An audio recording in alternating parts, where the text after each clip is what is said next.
ഈശോയിൽ ഏറ്റവും സ്നേഹം നിറഞ്ഞ സഹോദരി സഹോദരന്മാരെ, ഏതാനും നാളുകൾക്ക് മുൻപ് ദുബൈയിലുള്ള എൻ്റെ ഒരു സുഹൃത്ത് രാത്രിയിൽ 12 മണിക്ക് ഫോൺ ചെയ്തിട്ട് പറഞ്ഞു, അദ്ദേഹത്തിൻ്റെ നാട്ടിൽ നിന്ന് ജോലിക്കായിട്ടെത്തിയ അനുജനെ കാണാനില്ല.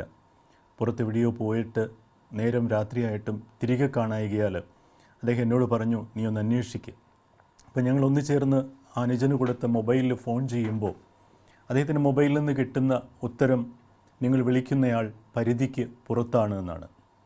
രാത്രിയിൽ പലയിടത്തും അന്വേഷിച്ച് അവസാനം പിറ്റേ ദിവസം രാവിലെ ആ അനുജനെ കണ്ടെത്തിയത് ഒരു ഹോസ്പിറ്റലിലാണ്.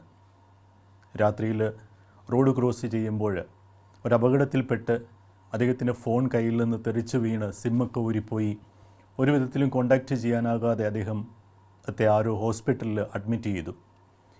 ഇതുപോലെ പരിധിക്ക് പുറത്തായ അനേകർ നമ്മുടെ ചുറ്റിലുമുണ്ട്. അങ്ങനെ പരിധിക്ക് പുറത്തുള്ള ഒരു രോഗിയെ തേടി ഈശോ യാത്ര ചെയ്യുന്ന ഭാഗമാണ് യോഹന്നാൻ്റെ സുവിശേഷം 5-ാം അധ്യായം 1 മുതൽ 18 വരെയുള്ള വാക്യങ്ങളിൽ നമ്മൾ കാണുന്നത്. നമുക്കറിയാം, ബെത്സദ കുളക്കരയിലെ രോഗശാന്തി വളരെ പ്രശസ്തമായ, നമ്മൾ പലതവണ ധ്യാനിച്ചിട്ടുള്ള ഒരു വിശുദ്ധ ഗ്രന്ഥഭാഗമാണ് യോഹന്നാൻ്റെ സുവിശേഷം 5-ാം അധ്യായം 1 മുതൽ 18 വരെയുള്ള വാക്യങ്ങൾ. യോഹന്നാൻ്റെ സുവിശേഷത്തിൽ രേഖപ്പെടുത്തിയിട്ടുള്ള 3-ാമത്തെ അത്ഭുതം കൂടിയാണ് ബെത്സദയിലെ രോഗശാന്തി. ഇവിടെ വചനത്തിൽ പറയുന്നു, ഈശോ ഏതോ ഒരു തിരുനാളിന്, യഹൂദരുടെ പ്രധാനപ്പെട്ട പല തിരുനാളുകളുണ്ട്, പന്തക്കുസ്ത തിരുനാൾ, കൂടാര തിരുനാൾ, പെസഹ തിരുനാൾ. ഏത് തിരുനാളാണ് എന്ന് വിശുദ്ധ ഗ്രന്ഥത്തിൽ രേഖപ്പെടുത്തിയിട്ടില്ല. ഏതോ ഒരു തിരുനാളിന് ജെറുസലേം ദേവാലയത്തിലേക്ക് പോവുകയാണ്. അവിടെ പോകുന്ന വഴിയിൽ ജെറുസലേമിൻ്റെ കവാടങ്ങൾക്ക് പിന്നിലുള്ള അജ കവാടം എന്ന് പറയുന്ന കവാടത്തിനോട് ചേർന്നുള്ള ബെത്സദ കുളക്കരയിലേക്ക് ഈശോ നടന്നു പോവുകയാണ്. പ്രിയമുള്ളവരെ, ഇവിടെ നമ്മൾ മനസ്സിലാക്കേണ്ടത്, ജെറുസലേം ദേവാലയത്തിന്, അന്നത്തെ ജെറുസലേം ദേവാലയത്തിൻ്റെ പ്രധാന പല കവാടങ്ങളുമുണ്ട്. അതിലൊന്നൊക്കെ മാറി വളരെ ചെറിയ ഒരു പ്രവേശന കവാടമാണ് അജ കവാടം. അജ കവാടം എന്ന് പറയുന്നത് തന്നെ ബലിയർപ്പിക്കുവാനായിട്ട് ആടുകളെയും കൊണ്ട് യഹൂദർ പോയിരുന്ന ഒരു വാതിലാണ് അജ കവാടം. അതിൻ്റെയും പിന്നിലുള്ള ആരാലും ശ്രദ്ധിക്കപ്പെടാതെ കിടന്ന ബെത്സൈദ കുളക്കരയിലേക്കാണ് ഈശോ നടന്നെടുക്കുക. ഈശോ വഴിമാറി യാത്ര ചെയ്യുന്നതാണ് നമ്മളിവിടെ കാണുക. ജെറുസലേം ദേവാലയത്തിലെ തിരുനാളിന് പോകുന്ന ഈശോയ്ക്ക് നേരെ പോയി മെയിൻ എൻട്രൻസിലൂടെ അകത്ത് പ്രവേശിക്കുന്നതിന് പകരമായിട്ട് ഈശോ അല്പം വഴിമാറ്റി നടക്കുമ്പോൾ എത്തിപ്പെടുന്നത് ബെത്സൈദ കുളക്കരയിലാണ്. ബെത്സൈദ എന്ന വാക്കിൻ്റെ അർത്ഥം ഹൗസ് ഓഫ് മേഴ്സി, കാരുണ്യത്തിൻ്റെ ഭവനം എന്നാണ്.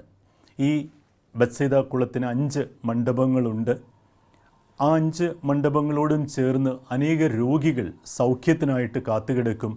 അവിടെ ഏതോ ഒരു മാലാഖ വന്ന് കുളത്തിലെ വെള്ളം ഇളക്കുമ്പോൾ അതിലേക്ക് ആദ്യം ഇറങ്ങുന്ന രോഗിക്ക് സൗഖ്യം കിട്ടും എന്നാണ് അന്നത്തെ വിശ്വാസം. അവിടേക്കാണ് ഈശോ കടന്നു ചെല്ലുക. മറ്റൊരു പാരമ്പര്യമുള്ളത്, ഈ കുളം എന്ന് പറയുന്നത് ഗ്രീക്ക് ദേവനായ അപ്പക്കോലോസ് ദേവൻ്റെ ക്ഷേത്രം അവിടെയുണ്ട്.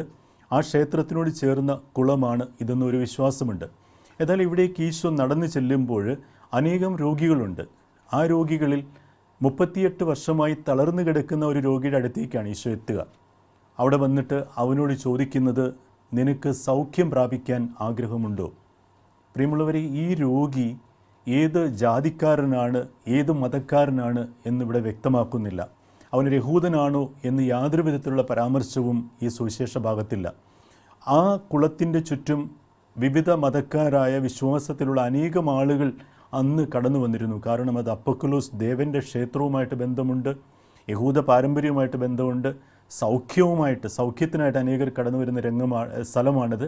അപ്പോൾ അവിടേക്ക് കടന്നു വന്ന് ഈശോ അവനോട് ചോദിക്കുമ്പോൾ അവൻ്റെ ജാതിയോ മതമോ ഒന്നും അവിടെ പ്രസക്തമല്ല. ഈശോ അവനോട് ചോദിക്കുകയാണ്, നിനക്ക് സൗഖ്യം പ്രാപിക്കാൻ ആഗ്രഹമുണ്ടോ? പ്രിയമുള്ളവരെ, നമ്മുടെ ജീവിതത്തിൽ, ശുശ്രൂഷ ജീവിതത്തിലുള്ള അനേക വ്യക്തികൾ നമ്മുടെ ചുറ്റുമുണ്ട്. നമ്മളൊക്കെ ശുശ്രൂഷകൾ, ഓരോ തരത്തിൽ ശുശ്രൂഷകൾ ചെയ്യുന്ന വ്യക്തികളാണ്. പലപ്പോഴും നമ്മുടെയൊക്കെ യാത്രകൾ, ആത്മീയ യാത്രകൾ ദേവാലയത്തിലേക്ക്, ധ്യാനകേന്ദ്രത്തിലേക്ക്, പ്രാർത്ഥനാ കൂട്ടായ്മയിലേക്ക്, സുവിശേഷ യോഗങ്ങളിലേക്ക്, പ്രാർത്ഥനയിലേക്ക് മാത്രം ഒതുങ്ങി നിൽക്കുമ്പോൾ അതിൽ നിന്നൊക്കെ വേറിട്ട് അല്പം വഴിമാറി നടക്കുവാൻ ചില സമയങ്ങളിലൊക്കെയും നമ്മൾ മറന്നു പോകാറുണ്ട്. നമ്മുടെ ചുറ്റും സഹിക്കുന്ന, വേദനിക്കുന്ന അശരണരായിട്ടുള്ള അനേകരുള്ളപ്പോൾ അവരിലേക്ക് എത്തിപ്പെടാൻ നമ്മുടെ ആത്മീയ യാത്രകൾ ഉപകരിക്കുന്നില്ലെങ്കിൽ അത് ഈശോ കാണിച്ചു തന്ന മാതൃകയ്ക്ക് എതിരാണ് എന്നാണ് ഈ സുവിശേഷ ഭാഗം നമ്മെ ഓർമ്മിപ്പിക്കുക. ഈശോയ്ക്ക് നേരിട്ട് ജെറുസലേമിലേക്ക് പോകുന്നതിന് പകരം 2 ചുവട് മാറ്റി ചവിട്ടിയപ്പോൾ ഈശോ എത്തപ്പെട്ടത് ബത്സൈദ കുളക്കരയിലാണ് എന്ന് ഇവിടെ വ്യക്തമാണ്. ഇനിയും ഇവിടെ കണ്ടുമുട്ടുന്ന രോഗികളിൽ ഒരാളെ ഈശോ അടുത്ത് ചെന്ന് അവനോട് സംസാരിക്കുകയാണ്. പലപ്പോഴും നമ്മുടെ ശുശ്രൂഷയിൽ നമ്മളൊക്കെ ദൈവത്തിൻ്റെ വലിയ ശുശ്രൂഷകരാണെന്നുള്ളൊരു ബോധ്യത്തിൽ എല്ലാവരും വന്ന് എന്നോട് സംസാരിക്കട്ടെ, എന്നോട് കൗൺസിലിംഗ് നടത്തട്ടെ, എന്നോട് പ്രാർത്ഥനാ സഹായം ചോദിക്കട്ടെ എന്ന ഭാവത്തിലും മട്ടിലുമാണ് നമ്മളിൽ പലരും യാത്ര ചെയ്യുക. എന്നാൽ നമ്മൾ കണ്ടുമുട്ടുന്ന സഹോദരനിൽ ഈശോയെ കണ്ടുകൊണ്ട്, നമ്മൾ കണ്ടുമുട്ടുന്ന സഹോദരൻ്റെ മുഖത്ത് ദൈവിക ഭാവം കണ്ടുകൊണ്ട് അവനോട് കടന്നു ചെന്ന് സംസാരിക്കുവാൻ, നീ എന്താഗ്രഹിക്കുന്നു, നിനക്കെന്താണ് ഞാൻ ചെയ്തു തരേണ്ടത്, നിനക്കെന്താണ് ഇപ്പോൾ വേണ്ടത് എന്ന് ചോദിക്കുവാൻ ഒരിക്കലും നമുക്കാർക്കും സമയം കിട്ടാറില്ല. ഒരു ക്രിസ്തു ശിഷ്യൻ, ഒരു ക്രിസ്ത്യാനി ചെയ്യേണ്ടത് നമുക്ക് ചുറ്റുമുള്ളവരിലേക്ക് കണ്ണുകൾ ഓടിക്കുവാനും അവരിലേക്ക് കടന്നു ചെന്ന് നിനക്ക് ഞാൻ എന്ത് ചെയ്തു തരണം, സഹോദര സഹോദരി നിനക്കെന്താണ് ഞാൻ ചെയ്തു തരേണ്ടതെന്ന് ചോദിക്കുവാനുള്ള ഒരു ബാധ്യതയുണ്ട് എന്ന് ഈ ബത്സൈദ കുളക്കരയിലെത്തിയ ഈശോ നമ്മെ പഠിപ്പിക്കുന്നുണ്ട്. ഇവിടെ വളരെ രസകരമായിട്ട് ഈ ബത്സൈദ കുളക്കരയിൽ തളർന്നു കിടക്കുന്ന രോഗി ഈശോയുടെ മുൻപിൽ 2 പരാതികളാണ് രേഖപ്പെടുത്തുന്നത്. ഒന്നാമത്തെ പരാതി അവൻ പറയുന്നത്, ഇവിടെ വെള്ളം ഇളകുമ്പോൾ എന്നെ ഈ കുളത്തിലേക്ക് ഇറക്കുവാൻ ആരുമില്ല. രണ്ടാമത്തെ കാര്യം പറയുന്നത്, ഞാൻ എങ്ങനെയെങ്കിലും ഉരുണ്ട് നിരങ്ങി വെള്ളത്തിൽ ഇറങ്ങുമ്പോൾ മറ്റാരെങ്കിലും എന്നേക്കാൾ മുൻപിലെ ഇറങ്ങിയിരിക്കും, അവൻ സൗഖ്യപ്പെട്ടിരിക്കും. പ്രിയമുള്ളവരെ, ഈശോയുടെ അടുത്ത് നമുക്ക് പരാതികളുടെ വലിയ പ്രവാഹമാണ് പലപ്പോഴും ഉള്ളത്. ഈശോ നമ്മോട് നിനക്ക് ഞാൻ എന്താണ് ചെയ്യേണ്ടതെന്ന് ചോദിക്കുമ്പോൾ നമ്മുടെ മുൻപിലുള്ളത് വലിയ പരാതികളാണ്. നമ്മുടെ മുൻപിലുള്ളത്, ഈശോയെ ഇത് എനിക്ക് ഞാൻ ആഗ്രഹിക്കുന്ന രീതിയിൽ ഇത് ചെയ്യാൻ പറ്റുന്നില്ല, അല്ലെങ്കിൽ മറ്റാരെങ്കിലും എനിക്ക് അർഹതപ്പെട്ടത് നേടിയെടുക്കുന്നു, എന്നെ സഹായിക്കാൻ ആരുമില്ല, എന്നോട് നല്ല വാക്ക് പറയാൻ ആരുമില്ല, എന്നെ സ്നേഹിക്കാൻ ആരുമില്ല, എന്നെ ശ്രദ്ധിക്കാൻ ആരുമില്ല, സാമ്പത്തികമായോ പ്രാർത്ഥനയിലോ എന്നെ സഹായിക്കാൻ ആരുമില്ല. ഇങ്ങനെ 100 കൂട്ടം പരാതിപ്പെട്ടികളാണ് നമ്മൾ ഈശോയുടെ മുമ്പിലേക്ക് ഇറക്കുക. പക്ഷേ ഈശോ ഈ പരാതികളൊന്നും ശ്രദ്ധിക്കാതെ, ഇവൻ്റെ മറുപടിക്ക് പൂർണ്ണത പോലും പ്രതീക്ഷിക്കാതെ ഈശോ അവനോട് പറയുകയാണ്, get up and walk with your mat. നീ എഴുന്നേൽക്കുക, എഴുന്നേറ്റ് നിൻ്റെ കിടക്കയും എടുത്ത് നടക്കുക. ഈശോ, ദൈവപുത്രനായ ഈശോ വളരെ വിശ്വാസത്തോടുകൂടി, കോൺഫിഡൻസോടുകൂടി, ആത്മവിശ്വാസത്തോടുകൂടി തന്നെ ഇവനോട് പറയുകയാണ്, നീ എഴുന്നേൽക്കുക, എഴുന്നേറ്റ് നിൻ്റെ കിടക്കയും എടുത്ത് നീ നടക്കുക. പ്രിയമുള്ളവരെ, 38 വർഷമായി തളർവാദ രോഗിയായി ബത്സൈദ കുളത്തിൻ്റെ കരയിൽ സൗഖ്യത്തിനായിട്ട് ദാഹിച്ചു കിടന്ന മനുഷ്യൻ്റെ അരികിലേക്ക് കടന്നു വന്നിട്ട് ഈശോ അവന് തൽക്ഷണം സൗഖ്യം കൊടുക്കുകയാണ്. ഈ മനുഷ്യൻ പെട്ടെന്ന് ചാടി എണീറ്റ് അവൻ അവിടുന്ന് അവൻ്റെ കിടക്കയും എടുത്ത് നടക്കുകയാണ്. ഹല്ലേലൂയ. നമുക്കറിയാം, നമ്മുടെ സമൂഹത്തിൽ സദാചാര പോലീസ് എന്ന് പറയുന്ന ഒരു വിഭാഗം ഇന്ന് വളരെ വ്യാപകമായിട്ട് ജനങ്ങളുടെ പ്രശ്നങ്ങളിലേക്ക് ഇടപെട്ട് അവരെ ബുദ്ധിമുട്ടിച്ചുകൊണ്ട് ജീവിക്കുന്ന നമ്മൾ വായിക്കാറുണ്ട്. എന്ന് പറയുന്നത് പോലെ അന്നും ഈ സദാചാര പോലീസ് അല്ലെങ്കിൽ സാബത്ത് പോലീസ് എപ്പോഴും ആളുകൾക്ക് ചുറ്റും ഒരു വാച്ച് ഡോഗായിട്ട് നിന്നിരുന്നു. അങ്ങനെയുള്ള സദാചാര പോലീസുകാർ ഓടി വന്ന് ഇവനോട് ചോദിച്ചു, സാബത്തിൽ കിടക്കയും എടുത്ത് നടക്കുക എന്ന് പറയുന്നത് ഒരു പാപമല്ലേ, നീ എന്താണ് ഈ ചെയ്യുന്നത്? അതായത് സാബത്തിൽ ചെയ്യരുതാത്ത ലിസ്റ്റുകളിൽ 39ാമത്തെ ഐറ്റമാണ് കിടക്കയും എടുത്ത് നടക്കുന്നത് നിഷിദ്ധമാണ് എന്നുള്ളത്.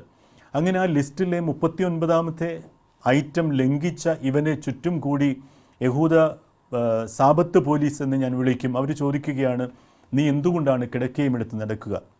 അപ്പോൾ അവൻ വളരെ നിഷ്കളങ്കനായിട്ട് അവൻ ഉത്തരം പറയുന്നത്, എന്നെ സൗഖ്യപ്പെടുത്തിയവൻ, എന്നെ സുഖപ്പെടുത്തിയവൻ എന്നോട് കിടക്കയും എടുത്ത് നടക്കുക എന്ന് പറഞ്ഞു.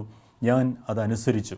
അപ്പോൾ ഉടനെ അവർ ചോദിക്കുന്ന മറുചോദ്യമുണ്ട്, നിന്നെ സുഖപ്പെടുത്തിയവൻ ആരാണ്? പിന്നീട് അവർക്ക് വേണ്ടത് ഇവനെയല്ല, ഈ പാപം ലംഘിക്കാൻ, ഈ കൽപ്പന ലംഘിക്കാൻ, സാബത്ത് കൽപ്പന ലംഘിക്കാൻ ഇവനെ പ്രേരിപ്പിച്ചത് ആരാണെന്നറിയുവാൻ വേണ്ടി അവർ ചോദിച്ചു, നിന്നെ സൗഖ്യപ്പെടുത്തിയത് ആരാണ്?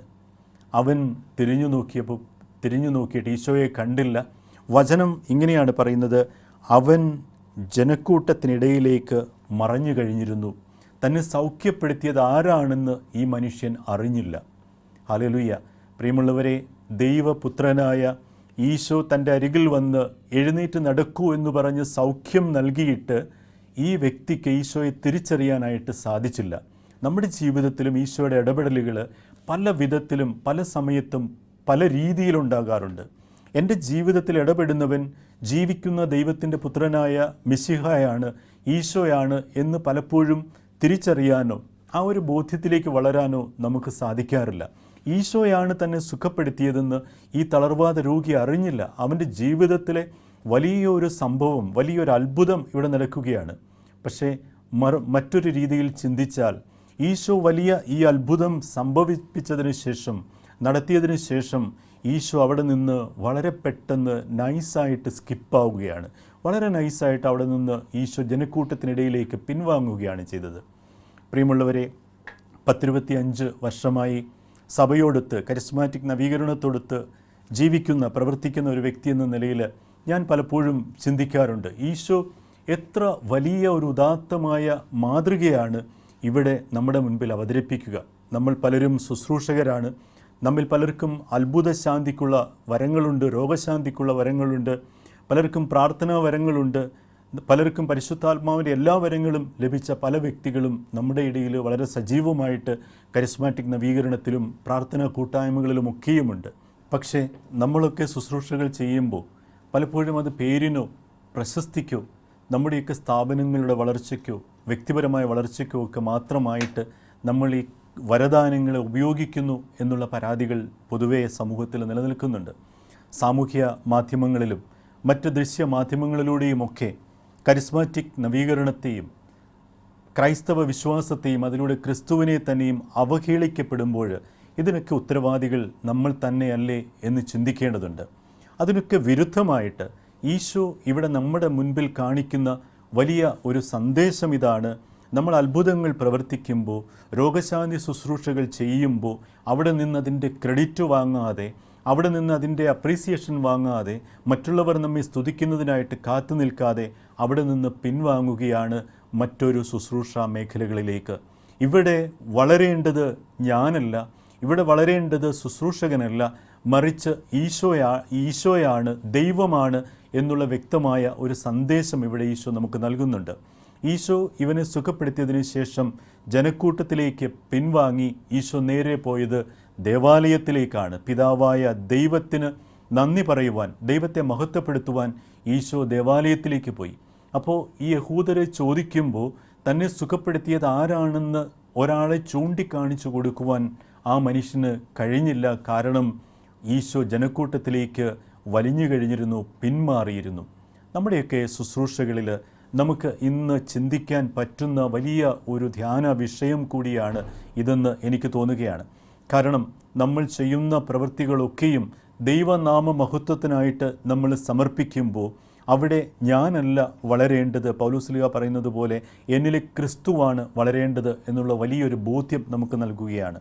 ഇതിന് വലിയ ഒരു ഉദാഹരണമായിട്ട് നമുക്ക് പറയാൻ സാധിക്കുക പൗലോസ്ലീഹയാണ്. സാവൂളിൽ നിന്ന് പൗലോസാക്കി മാറ്റിയ ആ വലിയ മനുഷ്യൻ, പണ്ഡിതനായ മനുഷ്യൻ, കത്തോലിക്ക സഭയുടെ വളർച്ചയ്ക്ക്, ക്രിസ്തീയ വിശ്വാസത്തിൻ്റെ പ്രചരണത്തിനായി വിജാതീയരുടെ അപ്പസ്തോലൻ എന്ന് ഈശോ തന്നെ പേരു ചൊല്ലി വിളിച്ച, അതിനുവേണ്ടി നിയോഗിച്ച വലിയ അപ്പസ്തോലൻ ഒരിക്കൽ പോലും തൻ്റെ പേരിനോ പ്രശസ്തിക്കോ വേണ്ടി ഒന്നും ചെയ്തിരുന്നില്ല.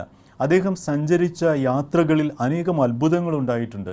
പലപ്പോഴും പലരും അദ്ദേഹത്തെ പ്രശംസിക്കാനും അദ്ദേഹത്തെ ഉയർത്താനുമൊക്കെ ശ്രമിക്കുമ്പോൾ പൗലോസ് ശ്ലീഹ, ക്രിസ്തുവിൻ്റെ ഏറ്റവും വിശ്വസ്തനായ പടയാളിയായിരുന്ന, സേവകനായിരുന്ന, അപ്പസ്തോലനായിരുന്ന പൗലോസ് പറയുന്നുണ്ട്, മക്കളെ, ഇതൊന്നും എൻ്റെ കഴിവല്ല, യേശു ക്രിസ്തുവാണ് ഈ അത്ഭുതങ്ങളൊക്കെ പ്രവർത്തിക്കുക. അതുകൊണ്ട് സകല മഹത്വവും കൃപയും ആരാധനയും അവന് മാത്രം എന്ന് പറഞ്ഞിട്ട് ആ സ്ഥലങ്ങളിൽ നിന്നൊക്കെ വളരെ നൈസായിട്ട് പൗലോസ് ശ്ലീഹ മറ്റ് സ്ഥലങ്ങളിലേക്ക് പോവുകയാണ് ചെയ്യുന്നത്. പൗലോസ് ശ്ലീഹ ഒരിക്കലും റോമായിലോ കോറിന്തോസിലോ ഗലാത്തിയയിലോ സഭകൾക്ക് അതിന് ഫൗണ്ടേഷനായിട്ട പൗലോസ് ശ്ലീഹ അവിടെ സ്ഥാപനങ്ങൾ സ്ഥാപിക്കുകയോ തൻ്റെ പേരിനും പ്രശസ്തിക്കും വേണ്ടി ഒന്നും ചെയ്യുകയോ ചെയ്തതായിട്ട് നമ്മൾ വിശുദ്ധ ബൈബിളിൽ വായിക്കുന്നില്ല. പ്രിയമുള്ളവർ, ഈ ഒരു മാതൃകയായിരിക്കട്ടെ ഇന്ന് കരിസ്മാറ്റിക് നവീകരണത്തിലൂടെ ശുശ്രൂഷകളിലൂടെ വളർന്നു വരുന്ന ധ്യാന ഗുരുക്കന്മാർക്കും നമ്മെപ്പോലെയുള്ള ശുശ്രൂഷകൾക്കുമൊക്കെ മാതൃകയാകേണ്ടത് ഈ ഒരു മാതൃകയാണ് എന്ന് പറയുവാനായിട്ട് ഞാൻ ആഗ്രഹിക്കുകയാണ്. അങ്ങനെ ഈശോ എത്തിപ്പെടുന്നത് ദേവാലയത്തിലാണ്. അല്പസമയത്തിനുള്ളിൽ ഈ സൗഖ്യം പ്രാപിച്ച വ്യക്തിയും, ഞാൻ ആദ്യമേ സൂചിപ്പിച്ചു, ഈ തളർവാദ രോഗി ഒരു യഹൂദനാണെന്നോ അവനൊരു വിശ്വാസിയാണെന്നോ വിജാതീയനാണെന്നോ ഒന്നും വിശുദ്ധ ഗ്രന്ഥത്തിൽ രേഖപ്പെടുത്തിയിട്ടില്ല. എങ്കിൽ കൂടിയും ഈശോ സൗഖ്യപ്പെടുത്തിയ ആ വ്യക്തി പിന്നീട് ഈശോയെ കാണുന്നത് ദേവാലയത്തിലാണ്. നമ്മുടെ യാത്രകളിൽ നമ്മൾ അനേകരെ കണ്ടെത്താറുണ്ട്. നമ്മൾ അനേകരോട് ഈശോയെക്കുറിച്ച് പറയാറുണ്ട്, അനേകർക്ക് കൗൺസിലിംഗ് കൊടുക്കാറുണ്ട്, അനേകരെ സുഖപ്പെടുത്താറുണ്ട്, അനേകർക്ക് വേണ്ടി പ്രാർത്ഥിക്കാറുണ്ട്. നമ്മുടെ ഈ വഴികളിൽ, സുവിശേഷ യാത്രകളിൽ, പ്രേക്ഷിത യാത്രകളിൽ നമ്മൾ ബന്ധപ്പെടുന്ന വ്യക്തികളെ ദേവാലയത്തിൽ കാണാൻ നമുക്ക് സാധിക്കാറുണ്ടോ? ഇല്ലെങ്കിൽ അവിടെ എന്തോ പന്തികേടുണ്ട്. ഈശോയുടെ സന്നിധിയിലേക്ക് ആ വ്യക്തികളെ നയിക്കുവാൻ എനിക്ക് സാധിക്കുന്നില്ലെങ്കിൽ, ഞാൻ അത്ഭുതങ്ങൾ പ്രവർത്തിച്ച് ആ വ്യക്തിക്ക് ആശ്വാസം നൽകി അവന് കൗൺസിലിംഗ് കൊടുത്ത് അവന് വേണ്ടി പ്രാർത്ഥിച്ച് ഞാൻ കടന്നു പോകുമ്പോൾ അവനെ ദേവാലയത്തിലേക്ക് കൊണ്ടുപോകാൻ, ഈശോയുടെ സന്നിധിയിലേക്ക് കൊണ്ടുവരാൻ എനിക്ക് സാധിക്കുന്നില്ലെങ്കിൽ എൻ്റെ ശുശ്രൂഷയിൽ എവിടേക്കോ എന്തൊക്കെയോ അപാകതകളുണ്ട് എന്നാണ് വ്യക്തിപരമായിട്ട് ഞാൻ ചിന്തിക്കുക. അങ്ങനെ ഈശോ അവനെ കാണുന്നത് ദേവാലയത്തിൽ വെച്ചാണ്. അവിടെ കണ്ടുമുട്ടുമ്പോൾ ആദ്യമേ ഈശോ അവനോടൊന്ന് സംസാരിക്കുന്നില്ല. സൗഖ്യത്തിന് ശേഷം അവനോട് പറയുന്നുണ്ട്, കൂടുതൽ മോശമായതൊന്നും സംഭവിക്കാതിരിക്കാൻ മേലിൽ പാപം ചെയ്യരുത്. അതിനർത്ഥം വളരെ തെറ്റായിട്ട് വ്യാഖ്യാനിക്കുന്ന ആളുകളുണ്ട്. എല്ലാ രോഗങ്ങൾക്കും അടിസ്ഥാനം പാപമാണ് എന്നുള്ള കാഴ്ചപ്പാടൊന്നും ഇവിടെയില്ല. രോഗങ്ങൾ ഒരു പക്ഷേ പാപങ്ങളുടെ ഫലമാകാം, പാപത്തിലൂടെ രോഗങ്ങൾ നമുക്ക് നേടാം. പക്ഷേ എല്ലാ പാപികളും രോഗികളാകുന്നില്ല, എല്ലാ പാപങ്ങളും രോഗത്തിലേക്ക് നയിക്കുന്നില്ല. പക്ഷേ ഇവിടെ ഈശോ പറയുന്നുണ്ട്, നീ കൂടുതൽ മോശമായതൊന്നും സംഭവിക്കാതിരിക്കാൻ മേലിൽ പാപം ചെയ്യരുത്. അവിടെ വെച്ച് അവനെ സുഖപ്പെടുത്തിയത് ഈശോയാണെന്ന് അവൻ തിരിച്ചറിയുകയും അവൻ്റെ പിന്നാലെ കൂടിയിരുന്ന സാബത്ത് പോലീസിനോട് അവനിത് പറയുകയും ചെയ്യുന്നുണ്ട്. അവർ വന്ന് ഈശോയുടെ ചുറ്റും കൂടുമ്പോൾ ഈശോ പറയുന്നുണ്ട്, എൻ്റെ പിതാവ് പ്രവർത്തനനിരതനാണ്, ഞാനും പ്രവർത്തനനിരതനാണ്. സാബത്തിൻ്റെയും കാലത്തിൻ്റെയും ലോകത്തിൻ്റെയും ഒക്കെ അധിപനായ ദൈവത്തിൻ്റെ പുത്രനായ മിശിഹായാണ് താൻ എന്ന് അവിടെ വീണ്ടും ഈശോ ഏറ്റുപറയുകയാണ്. സാബത്ത് സൃഷ്ടിച്ചവന്, സാബത്തിന് വേണ്ടി ആഹ്വാനം ചെയ്തവന് സാബത്ത് ലംഘിക്കുവാനായിട്ടുള്ള കഴിവുണ്ട്, അധികാരമുണ്ട് എന്ന് ഈശോ ഇവിടെ വ്യക്തമാക്കുകയാണ്. അതിലൊക്കെ മനോഹരമായിട്ട് ഇവിടെ ഉപയോഗിക്കുന്ന പദം, എൻ്റെ പിതാവ് എപ്പോഴും പ്രവർത്തനനിരതനാണ്, ഞാനും പ്രവർത്തനനിരതനാണ്. പ്രിയമുള്ളവരെ, പ്രാർത്ഥനാ ശുശ്രൂഷകളിലൂടെ ആത്മീയ ജീവിതത്തിൽ അനുദിനം വളരുന്ന നമ്മൾ ഓരോരുത്തരും, നമ്മൾ കുർബാനയിൽ പങ്കെടുക്കുന്നുണ്ട്, ആരാധനയിൽ, പ്രാർത്ഥനാ ശുശ്രൂഷകളിൽ, ധ്യാനങ്ങളിലൊക്കെയും നമ്മൾ പങ്കെടുക്കുന്നുണ്ട്. ഓരോ വർഷവും കൗൺസിലിങ്ങുകൾ നടത്താറുണ്ട്, എല്ലാ ആഴ്ചകളിലും കുമ്പസാരിക്കാറുണ്ട്. ആത്മീയമായിട്ട് വളരും തോറും, നമ്മൾ ഈശോയിലേക്ക് കൂടുതൽ അടുക്കും തോറും നമ്മുടെ പ്രവർത്തന മണ്ഡലം കൂടി ഈശോയുടെ സുവിശേഷത്തിന് അനുസൃതമാക്കണം എന്നൊരാഹ്വാനം ഇവിടെ നമുക്ക് ലഭിക്കുകയാണ്. പിതാവായ ദൈവം പ്രവർത്തനനിരതനായിരിക്കുന്നത് പോലെ ഈശോയും പ്രവർത്തനനിരതനാണ്. സാബത്തിൻ്റെയും കാലത്തിൻ്റെയും ഈ ലോകത്തിൻ്റെയും ഒക്കെ അധിപനായ ഈശോ ദേവാലയത്തിലേക്ക് കടന്നു പോകുന്ന സമയത്ത് അതിൽ നിന്ന് മാറി ഒരു സൗഖ്യം നടത്തുക എന്ന് പറയുന്നത് മാനുഷികമായ ഒരു പരിഗണനയാണ്. അത് ദൈവരാജ്യത്തിൻ്റെ വളർച്ചയ്ക്ക് വേണ്ടിയാണ്. അതുപോലെ തന്നെ നമ്മുടെ ആത്മീയ ജീവിതത്തിൽ നമ്മൾ വളരും തോറും നമ്മുടെ ചുറ്റുമുള്ളവരിലേക്ക് കടന്നു ചെല്ലുവാൻ, മറ്റുള്ളവരിലേക്ക് ഈശോയുടെ ആ അത്ഭുത പ്രവൃത്തികളുമായിട്ട് കടന്നു ചെല്ലാൻ നമുക്ക് ബാധ്യതയുണ്ട്. ജയിലുകളിൽ, ഹോസ്പിറ്റലുകളിൽ, ക്യാമ്പുകളിൽ, കുടുംബങ്ങളിൽ, മിഷൻ പ്രദേശങ്ങളിൽ, ഇരുണ്ട ഭൂഖണ്ഡങ്ങളിൽ, ഇന്ത്യയുടെ പല ഭാഗങ്ങളിലൊക്കെയും ഈശോയെ അറിയാത്ത, ഇന്നുവരെ കേട്ടിട്ട് പോലുമില്ലാത്ത അനേകം മക്കളുടെ ഇടയിൽ പ്രവർത്തന നിരതരാകുവാൻ ഈശോ നമ്മെ ആഹ്വാനം ചെയ്യുകയാണ്. ഈ രംഗങ്ങളിലൊക്കെയും പ്രവർത്തിക്കുന്ന അനേക മക്കളെ കരിസ്മാറ്റിക് നവീകരണം സൃഷ്ടിച്ചിട്ടുണ്ട്. അവർക്ക് വേണ്ടിയുള്ള എല്ലാ കാര്യങ്ങളും ചെയ്തിട്ടുണ്ടെങ്കിൽ കൂടിയും ഓരോ വ്യക്തിയും ഈശോയുടെ സുവിശേഷം ഏറ്റെടുത്ത, ഈശോയുടെ സുവിശേഷകൻ എന്ന ഒരു ശുശ്രൂഷയിലേക്ക് കടന്നു വരാൻ ആഗ്രഹിക്കുന്ന എല്ലാ വ്യക്തിയും ഈ മേഖലകളിലേക്ക് കടന്നു ചെല്ലണം. അവൻ പ്രാർത്ഥനാ നിരതനാകുന്നതിനോടൊപ്പം തന്നെ പ്രവർത്തന നിരതനാകണം എന്നൊരു വലിയ സന്ദേശമാണ് ഇതിലൂടെ ഈശോ നൽകുക. ഈശോയിൽ ഏറ്റവും സ്നേഹം നിറഞ്ഞ സഹോദരീ സഹോദരന്മാരെ, ഇവിടുത്തെ ഈ സുവിശേഷത്തിൻ്റെ, യോഹന്നാൻ്റെ സുവിശേഷം 5-ാം അധ്യായത്തിൽ നമ്മൾ കാണുന്നത് 38 വർഷമായി തളർന്നു കിടന്ന ഒരു രോഗിയുടെ അരികിലേക്ക് കടന്നു ചെന്ന് ഈശോ സൗഖ്യം കൊടുക്കുന്നതാണ്. നമുക്കൊന്ന് നമ്മുടെ കുടുംബങ്ങളിലേക്ക്, നമ്മുടെ സമൂഹങ്ങളിലേക്ക്, നമ്മുടെ ചുറ്റുപാടും നമുക്കൊന്ന് കണ്ണെത്തിക്കാം. അവിടെയൊക്കെയും 5 വർഷമായി, 10 വർഷമായി, 15, 20, 25, 30 വർഷങ്ങളായിട്ട് തളർന്നു കിടക്കുന്ന അനേകരുണ്ട്. സാമ്പത്തികമായിട്ട് പ്രയാസപ്പെടുന്നവർ, രോഗാവസ്ഥയിൽ പ്രയാസപ്പെടുന്നവർ, മാനസികമായി തകർന്നു കിടക്കുന്ന അനേകം തളർവാദ രോഗികൾ നമ്മുടെ ചുറ്റുമുണ്ട്. നമ്മുടെ ചുറ്റും, നമ്മുടെ കുടുംബങ്ങളിൽ, നമ്മുടെ കൂട്ടായ്മകളിൽ, നമ്മുടെ സമൂഹത്തിൽ അനേകം ബത്സേദ കരകളുണ്ട്. ഈ ബത്സേദ കുളക്കരകളിലൊക്കെയുള്ള അനേക രോഗികളിലേക്ക് ഈശോയുടെ നാമത്തിൽ ഇന്ന് കടന്നു ചെല്ലേണ്ടത് ഞാനും നിങ്ങൾ ഓരോരുത്തരുമാണ്. നമുക്ക് നമ്മുടെ സമൂഹത്തിലേക്ക് കണ്ണോടിക്കാം. തളർന്നു കിടക്കുന്ന അനേകം മക്കളിലേക്ക് കടന്നു ചെല്ലുവാനും അവിടെ ഈശോയുടെ സൗഖ്യമാകുവാനും ഈശോയുടെ സാക്ഷിയാകുവാനും ഈശോ നൽകുന്ന സമാധാനവും ശാന്തിയും മറ്റുള്ളവരിലേക്ക് നൽകുവാനും നമുക്ക് ബാധ്യതയുണ്ട്. ആ രീതിയിൽ കൂടുതൽ പ്രവർത്തന നിരതരാകുവാൻ ഈ സുവിശേഷ ഭാഗത്തിലൂടെ, യോഹന്നാൻ്റെ സുവിശേഷത്തിലൂടെ ഈശോ നമ്മെ ഓരോരുത്തരെയും ആഹ്വാനം ചെയ്യുകയാണ്. ആ രീതിയിൽ നമ്മുടെ ചുറ്റുമുള്ള തളർന്നു കിടക്കുന്നവരിലേക്ക് കടന്നു ചെന്ന് അവരിലേക്ക് ഈശോയുടെ സൗഖ്യത്തിൻ്റെ കരങ്ങൾ നീട്ടാൻ നമുക്കൊക്കെ സാധിക്കട്ടെ. ഈശോയുടെ വലിയ ശുശ്രൂഷയിൽ, ദൈവരാജ്യ വളർച്ചയിൽ ഭാഗഭാക്കാക്കുവാൻ, പങ്കാളിയാകുവാൻ നമുക്ക് ഓരോരുത്തർക്കും സാധിക്കട്ടെ. അതിനുള്ള തീക്ഷ്ണത പരിശുദ്ധാത്മാവ് നൽകട്ടെ എന്ന് പ്രാർത്ഥിക്കുന്നു. ദൈവം നമ്മെ എല്ലാവരെയും അനുഗ്രഹിക്കട്ടെ. പിതാവിനും പുത്രനും പരിശുദ്ധാത്മാവിനും സ്തുതി.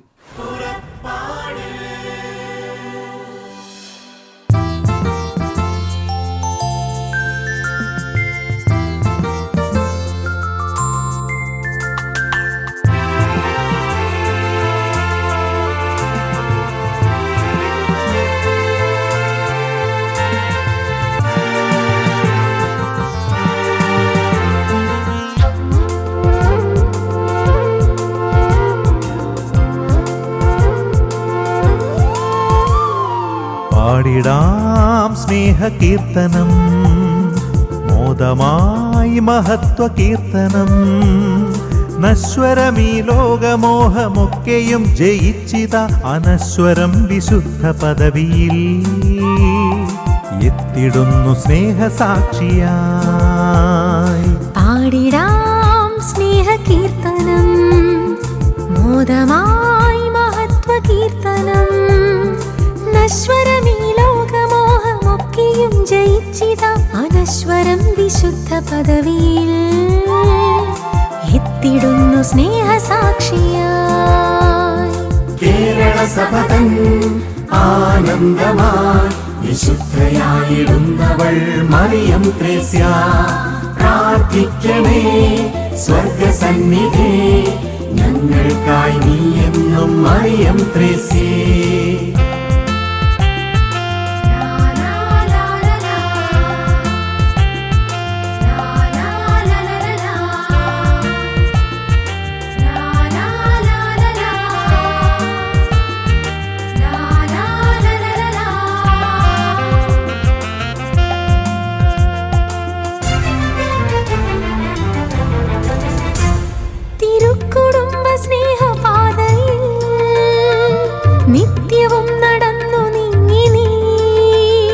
തിരുക്കുടുംബ സ്നേഹപാതയിൽ നിത്യവും നടന്നു നീങ്ങി നീ. നിത്യജീവനേകിടും യേശുവിന്റെ കൈകളിൽ നൽകി നിന്റെ ധന്യജീവിതം. നിത്യജീവനേകിടും യേശുവിന്റെ കൈകളിൽ നൽകി നിന്റെ ധന്യജീവിതം. കേരള സഭ തൻ ആനന്ദമായി വിശുദ്ധയായിടുന്നവൾ മറിയം ത്രേസ്യ. പ്രാർത്ഥിക്കണേ സ്വർഗസന്നിധി, ഞങ്ങൾക്കായി നീ എന്നും മറിയം ത്രേസ്യേ. പാടിടാം സ്നേഹകീർത്തനം, മോദമായി മഹത്വ കീർത്തനം. നശ്വരമീ ലോകമോഹമൊക്കെയും ജയിച്ചിത അനശ്വരം വിശുദ്ധ പദവിയിൽ എത്തിടുന്നു സ്നേഹസാക്ഷിയായി.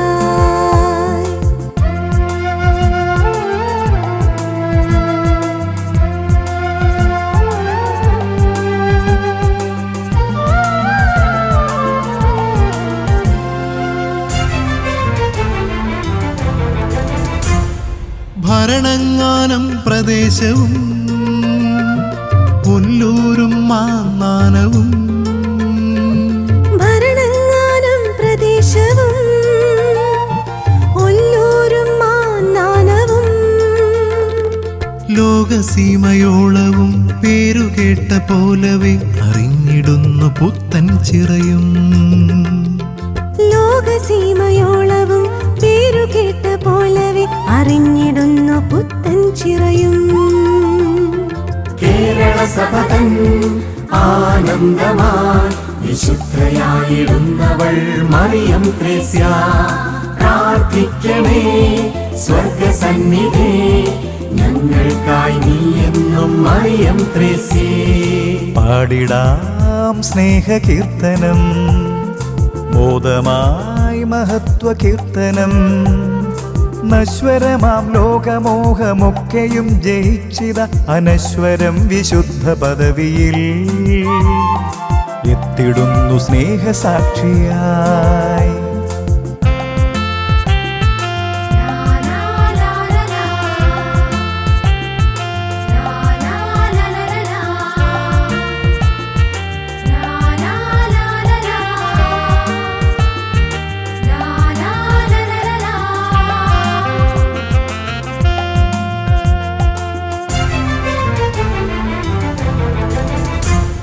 പ്രേഷിത പ്രവർത്തനങ്ങളിൽ തീക്ഷ്ണമായ നിന്റെ ജീവിതം. പ്രേഷിത പ്രവർത്തനങ്ങളിൽ തീക്ഷ്ണമായ നിന്റെ ജീവിതം. ഞങ്ങളും പകർത്തുവാൻ പ്രേഷിതരായി നീങ്ങുവാൻ കൈപിടിച്ചു നീ നയിക്കണേ. ഞങ്ങളും പകർത്തുവാൻ പ്രേഷിതരായി നീങ്ങുവാൻ കൈപിടിച്ചു നീ നയിക്കണേ. പാടിടാം സ്നേഹകീർത്തനം, മോദമായി മഹത്വ കീർത്തനം. നശ്വരമീ ലോകമോഹമൊക്കെയും ജയിച്ചിത അനശ്വരം വിശുദ്ധ പദവിയിൽ എത്തിടുന്നു സ്നേഹസാക്ഷിയാ. പാടിടാം സ്നേഹകീർത്തനം, മോദമായി മഹത്വ കീർത്തനം. നശ്വരമീ ലോകമോഹമൊക്കെയും ജയിച്ചിത അനശ്വരം വിശുദ്ധ പദവിയിൽ എത്തിടുന്നു സ്നേഹസാക്ഷിയാ. കേരള സഭ തൻ ആനന്ദമായി വിശുദ്ധയായിടുന്നവൾ മറിയം ത്രേസ്യ. പ്രാർത്ഥിക്കണേ സ്വർഗസന്നിധി ഞങ്ങൾക്കായി നീ എന്നും മറിയം ത്രേസ്യേ.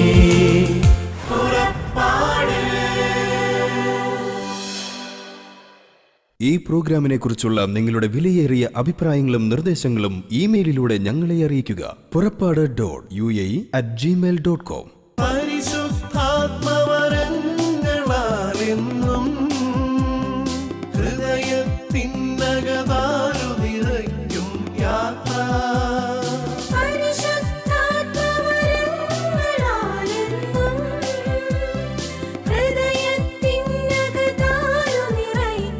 യാത്ര.